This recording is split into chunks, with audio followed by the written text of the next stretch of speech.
Voting से 48 घंटे पहले खेला हो गया पश्चिम बंगाल के इस सीट। सिंघम शुभेंदु के सामने फलता का जो सो कॉल्ड पुष्पा अपने आप को कहता था, वो आज घुटनों के बल नजर आ। जहांगीर के सरेंडर की इनसाइड स्टोरी आपको बताने वाला। सीएम शुभेंदु के 10 दिन 10 फैसले, ममता बनर्जी की डिजाइन की गई फुटबॉलर स्टैचू पर चलेगा बुलडोजर, आखिर क्यों चलेगा ये बताऊंगा। ममता बनर्जी और अभिषेक बनर्जी ने 4 मई के बाद सोचा था अब इससे बुरा क्या ही होगा, उन्होंने पता नहीं क्या क्या सोचा था, अब देखिए क्या क्या हो रहा है।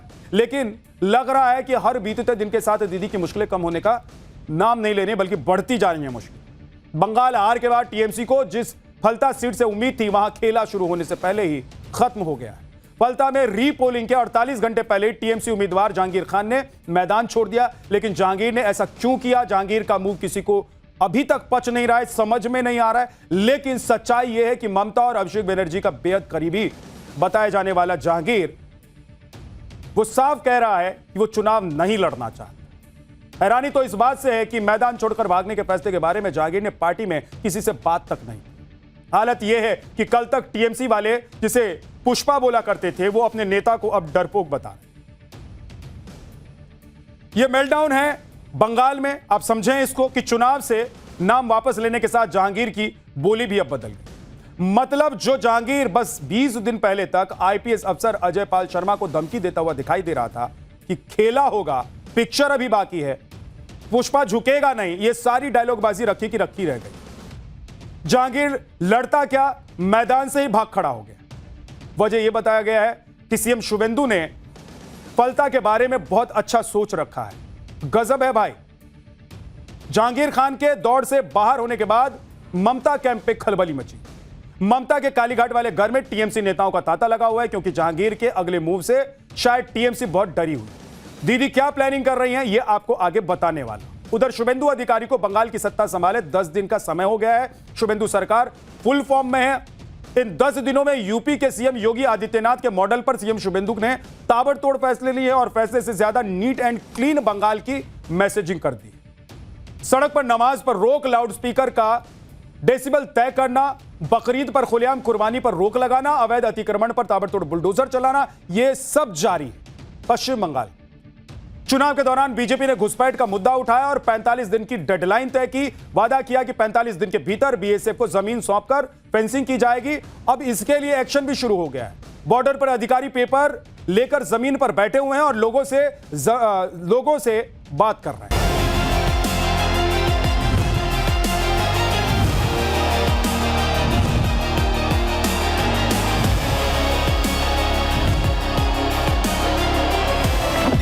এটা আমরা মেনে নেব না। উনি নিজেকে বলছে আমি সিংহম, উনি যদি নিজেকে সিংহম মনে করে, আমরাও মনে করি নিজেকে পুষ্পা, ঝুঁকেগা নি।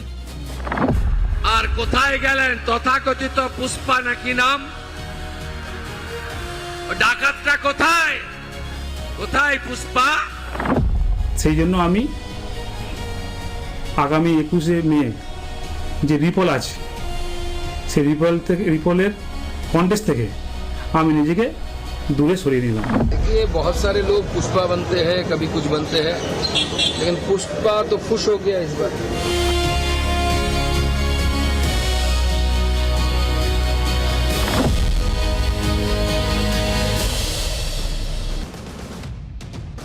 जहांगीर खान की चुनाव से पीछे हटने की असली वजह आगे आपको बताने वाला हूं आपको, लेकिन उससे पहले यह जान लेना चाहिए कि फलता सीट पर दोबारा इलेक्शन क्यों हो रहा है।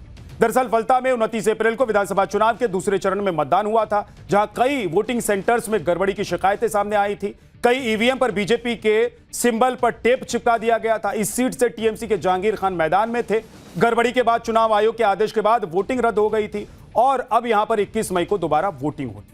मतलब चुनाव के रिजल्ट से पहले भी फलता सीट हॉट टॉपिक बनी हुई थी और अभी भी बनी हुई है। चुनाव में हार का मुंह देखने के बाद टीएमसी के लिए फलता सीट आखिरी किला थी, जिस पर उसे विजय पानी थी। जहांगीर खान फलता से टीएमसी के लिए लड़ने वाले थे, लेकिन वोट पड़ने के 48 घंटे पहले ही जहांगीर खान ने टीएमसी को बड़ा झटका दे दिया और चुनाव से नाम वापस ले लिया। पहले सुनिए कि नाम वापस लेने के समय जहांगीर ने क्या कहा, फिर आपको इस जहांगीर खान की पूरी कुंडली आज आप बताऊंगा। আমি ফলতার ভূমিপুত্র, আমি চাইবো ফলতা শান্তিতে থাকুক, সুস্থ থাকুক, ভালো থাকুক এবং ফলতায় আরও বেশি বেশি উন্নয়ন হোক। তাই সোনার ফলতা হোক, এটাই আমার স্বপ্ন ছিল। তাই আমাদের সম্মানীয় মুখ্যমন্ত্রী ফলতা উন্নয়নের জন্য স্পেশাল প্যাকেজ দিচ্ছে। সেই জন্য আমি আগামী 21শে মে যে রিপল আছে, সেই রিপলের কন্টেস্ট থেকে আমি নিজেকে दूरे सरिए निलाम। सुना आपने, कल तक जो शख्स धमकी के नीचे कोई बात तक नहीं कर रहा था, लोग आईपीएस अफसर तक को फिल्मी स्टाइल में धमकियां दे रहा था, वही जागीर आज सीएम के आगे माननीय शब्द लगाकर बात कर रहा और भूल नहीं पा रहा है कि अगर सीएम का नाम लेना है तो पहले 3 बार माननीय लगाना। और मजे की बात तो देखिए कि नामांकन वापसी की तारीख बीत जाने के कारण ईवीएम पर उनका नाम दर्ज भी रहेगा, लेकिन जहांगीर खान की बदली हुई जुबान कोई हृदय परिवर्तन नहीं है। अगर आप सोच रहे हैं कि जहांगीर खान का हृदय परिवर्तन हो गया, ऐसा नहीं है भाई साहब। इसके पीछे वजह क्या है वो भी आज आपको बताने वाला हूं। लेकिन आज जहांगीर से गच्चा खाने के बाद ममता कैंप में हड़कंप मचा हुआ। ममता बनर्जी ने आज अपने नेताओं को अपने कालीघाट आवास पर बुलाया और मीटिंग की। टीएमसी के सारे बड़े नेता इस मीटिंग में पहुंचे भी। मीटिंग में 21 मई को बालीगंज, सियालदा, हावड़ा में बीजेपी के खिलाफ प्रोटेस्ट करने की योजना बनाई गई। जहांगीर पर टीएमसी ने आधिकारिक तौर पर एक्स पर पोस्ट करते हुए लिखा कि नाम वापस लेने का फैसला जहांगीर का खुद का था और उन्होंने इसके बारे में किसी से बातचीत तक नहीं। टीएमसी ने यह भी कहा कि उनके कार्यकर्ताओं को गिरफ्तार किया जा रहा है, कुछ कार्यकर्ता मुकाबला कर रहे हैं और कुछ डर कर पीछे हट रहे हैं। सुनिए कि टीएमसी नेता जहांगीर खान पर क्या कहा गया। पुष्पा झुक गया। पुष्पा तो झुकता नहीं, यही जानते थे पुष्पा झुक गया। अभी इस वक्त अगर कोई ये बोलता है कि मैं चुनाव नहीं लड़ूंगा, चुनाव के नतीजे कुछ भी हो, लेकिन लास्ट मिनट में आज प्रचार का आखिरी दिन था, उस दिन अगर आप बोलते हैं कि मैं चुनाव नहीं लड़ूंगा, इसका प्रभाव पूरे पार्टी में आके गिरता है। ये सोचना चाहिए। ये उसका पर्सनल डिसीजन है, पार्टी से कोई डिस्कशन नहीं किया। और वहाँ का जो हालत है, हमारा पास जो रिपोर्ट आया वो क्या है, बहुत सारा हमारा पोलिंग एजेंट्स जो वोट कराएगा उसको तो फॉल्स केस में अरेस्ट, थ्रेट ये सब चल रहा है। तो इसीलिए शायद वो कैंडिडेट कुछ अनाउंस किया, लेकिन पार्टी से कोई डिस्कशन उसका नहीं हुआ। मतलब टीएमसी के नेता अब खुद कह रहे हैं कि जहांगीर तो डर गया, झुक गया, सरेंडर कर दिया। टीएमसी के नेता अपने ही कैंडिडेट के प्रचार के लिए बाहर नहीं निकले। कोई नेता जहांगीर के लिए प्रचार करने नहीं पहुंच रहा था। हाई कोर्ट से 2017 के एक केस में गिरफ्तारी से छूट मिलने के बाद जहांगीर खान पुलिस की निगरानी में खुद प्रचार कर रहा था। उधर शुभेंदु अधिकारी लगातार बीजेपी कैंडिडेट शिवेंदु पांडा के समर्थन में रैलियां कर रहे थे और मात्र 3 दिन पहले ही शिवेंदु ने सो कॉल्ड पुष्पा को कड़ी चेतावनी दी। पहले वो बयान सुनिए, फिर आगे आपको बताऊंगा कि इसमें चल क्या रहा। কোথায় পুষ্পা, কোথায় আপনি? দেখতে পাওয়া যাচ্ছে না। 2021 পোস্ট পোল ভায়োলেন্স, জাতীয় মানবাধিকার কমিশন 19 জনকে নটোরিয়াস ক্রিমিনাল ঘোষণা করেছিল, যার মধ্যে এই ভাইপোর জাহাঙ্গীরও ছিল। আমার উপরে ছেড়ে দিন, আমার উপর ছেড়ে দিন। विधानसभा चुनाव के दौरान डायमंड हार्बर पुलिस जिले के कड़क पुलिस पर्यवेक्षक यूपी कैडर के आईपीएस अजय पाल शर्मा को खुलेआम चुनौती देकर जहांगीर ने खुद को बंगाल की राजनीति का पुष्पा घोषित कर दिया। साल 2021 के विधानसभा चुनाव के बाद बंगाल में हुए पोस्ट पोल वायलेंस के बाद एनएचआरसी ने जहांगीर खान को दुर्दांत और कुख्यात अपराधियों की लिस्ट में डाला था। जहांगीर को अभिषेक बनर्जी का बेहद करीबी माना जाता है, इसलिए उनके मैदान छोड़ने पर अब बीजेपी अभिषेक बनर्जी पर तंज कस रही। ভাইপো বাবুর দেখা নাই, তাই পুষ্পা বলেছিল ঝুঁকেগা নেই। পুষ্পা আজকে বলছে আমি পগার পার, আমি নির্বাচনে লড়ছি না। देखिए, बहुत सारे लोग पुष्पा बनते हैं, कभी कुछ बनते हैं, लेकिन पुष्पा तो खुश हो गया इस बार। तो ये सारे जो पुष्पा है और उनके जो बॉस है ना, डायमंड हार्बर में मैं जब जाता था तो हर जो लैंप पोस्ट होता था उसके ऊपर फोटो के साथ लिखा होता था ये भी झुकेगा नहीं। तो अब सब झुक रहे हैं। तो एबी का एजेंट भी झुक गया, आगे एबी भी झुकेगा, चिंता मत करिए।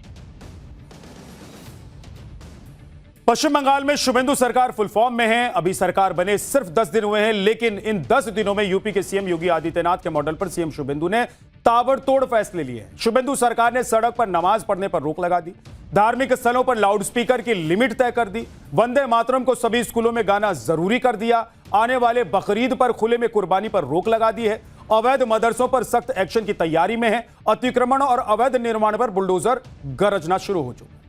इमाम और पुरोहित को मिलने वाले भत्ते पर रोक लगा दी गई है, सभी भ्रष्टाचारियों को जेल में डालने का प्रण ले लिया गया है और बॉर्डर पर फेंसिंग के लिए बीएसएफ को जमीन सौंपी जा रही। और यह चुपचाप नहीं हो रहा है भाई साहब, शुभेंदु जो कर रहे हैं उसे डंके की चोट पर कर रहे हैं, बता के कर रहे हैं। सुनिए।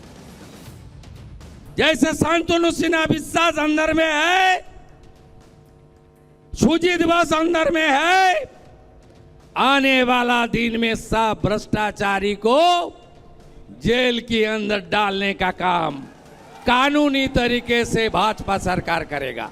पर पत्थरबाजी करेगा तो सबक सिखाने काम भारतीय जनता पार्टी का सरकार करेगा। और आसनसोल में फाड़ी में तोड़फोड़ कर दिया ना, 200% वसूली होगा।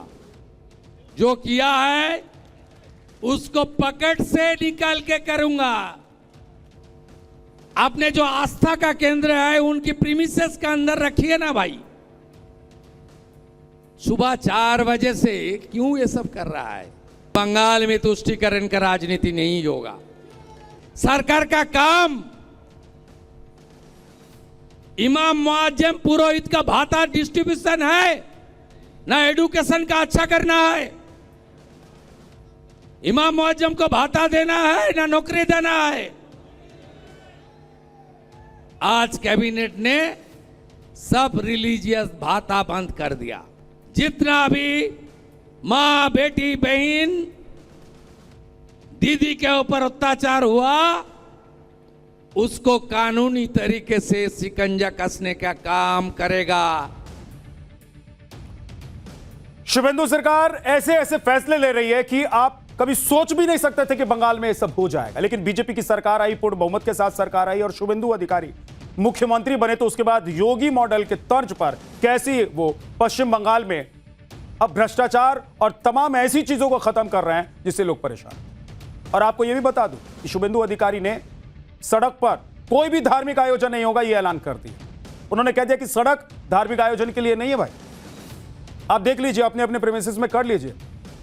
जहां धार्मिक स्थल है वहां पर आप करेंगे ना, कि नमाज पढ़ने के लिए सड़क पर बैठ जाएंगे और हनुमान चालीसा पढ़ने के लिए सड़क पर बैठ जाएंगे। ऐसा थोड़ा ना होता है। आप कहेंगे कि मैं नमाज पढ़ूंगा, वो कहेंगे हनुमान चालीसा पढ़ेंगे। तो ये सब नहीं होगा। तुष्टीकरण और ध्रुवीकरण की राजनीति नहीं होगी। शुभेंदु अधिकारी ने साफ कर दिया। शुभेंदु सरकार ने सिलीगुड़ी कॉरिडोर यानी कि नॉर्थ ईस्ट के चिकन नेक की 120 एकड़ जमीन और NH10 और NH 110 के 7 हिस्सों को NHAI और NHIDCL को सौंपने की मंजूरी दी। यह प्रस्ताव पिछली ममता सरकार की TMC सरकार के पास 1 साल से लंबित पड़ी, जिसे शुभेंदु सरकार ने शपथ लेने के 10 दिन के भीतर ही क्लियर कर दिया। बोला कि जो काम करना है फटाफट करना है, इंतजार नहीं करना है। जो लटका फटका था वो सब अब फटाफट खटाखट करेंगे। लटकाने फटकाने का काम ही नहीं है हमारा। ममता बनर्जी सरकार ने देश की सुरक्षा के लिए बेहद जरूरी प्रस्ताव को लंबित करके रखा हुआ था। चिकन नेक सामरिक रूप से क्यों जरूरी है वो आपको बताने वाला हूं। केंद्र सरकार को दिए नेशनल हाईवे के 7 हिस्सों में से 5 चिकन नेक से होकर गुजरते हैं। 60 किलोमीटर लंबे इलाके का सबसे संकरा हिस्सा जो है वो 20 से 22 किलोमीटर का उसकी चौड़ाई है। इसके बॉर्डर 3 देशों नेपाल, भूटान और बांग्लादेश से जुड़ते हैं। सिलीगुड़ी कॉरिडोर सामरिक रूप से, जिसे चिकन नेक भी कहते हैं, सामरिक रूप से बेहद जरूरी है, क्योंकि चिकन नेक कॉरिडोर में किसी तरह की रुकावट आई तो नॉर्थ ईस्ट के 8 राज्यों का संपर्क देश के दूसरे हिस्सों में नहीं हो पाएगा, यानी कि संपर्क कट जाएगा, टूट जाएगा। इस कॉरिडोर के एक छोर पर सिक्किम है, जिससे चीन की सीमा जुड़ती है, और नॉर्थ ईस्ट में डिफेंस के साजो सामान पहुंचाने, बिजनेस टूरिज्म के लिए भी यह बेहद अहम माना। चुनाव के दौरान बीजेपी ने घुसपैठ का मुद्दा उठाया और वादा किया कि 45 दिन की डेडलाइन देंगे आपको और इतने में काम कर देंगे। वादा किया गया कि 45 दिन के भीतर बीएसएफ को जमीन सौंपकर फेंसिंग की पूरी जो प्रक्रिया है उसको पूरा कर लिया जाएगा। अब इसके लिए एक्शन भी शुरू हो चुका है। घुसपैठ को रोकने के लिए बांग्लादेश बॉर्डर पर फेंसिंग के लिए जमीन खरीदने का काम बहुत तेजी से चल रहा है। बॉर्डर से और बॉर्डर के जो गांव के लोग हैं अपने जमीन के कागज लेकर वहां पहुंच रहे हैं। आप एक तस्वीर देखिए, इतनी जल्दी आपको दिखाई दे रहा था? ममता सरकार रही 15 साल तक, कुछ नहीं हुआ। केंद्र सरकार कहती रह गई भाई वहां फेंसिंग करनी है, उधर जमीन चाहिए, उधर काम आगे बढ़ाना है। कोई सुनता ही नहीं था। दिल्ली में बैठे हैं, दिल्ली से कीजिए, कर सकते हैं, तो बंगाल में आएंगे तो हम करने ही नहीं देंगे। लेकिन अब हो रहा है। अभी तक ममता सरकार में माहौल यह बनाया गया कि लोगों की जो जमीन है उसे वो देने के लिए राजी नहीं हो रहे। लेकिन जब ग्राउंड पर पता चला कि लोग तो कागज लेकर रेडी खड़े हैं कि आइए उधर से आने वाले जो घुसपैठिए उनको रोकना है, उसके लिए हम मदद करेंगे। सरकार ने ही कभी जमीन की कागज नहीं मांगी, ये खुद लोग कह रहे हैं। आप एक बार सुन लीजिए क्या कह रहे हैं। आपकी जमीन है? नहीं, हम लोग डिपार्टमेंट के आदमी हैं। आप डिपार्टमेंट से हैं, तो ये पूरा नक्शा है जो ज़मीनें आपको खरीदनी है। हम लोग दिखाते हैं। हाँ देखिए, हिंदी बराबर आती नहीं है। हाँ ये देखिए, ये पूरा नक्शा है, कैमरा यहाँ पे आएगा। ये देखिए, ये पूरी फेंसिंग लाइन बननी है और यहाँ इतने इलाके की आपको ज़मीन खरीदनी है। बांग्लादेश कहाँ पर है?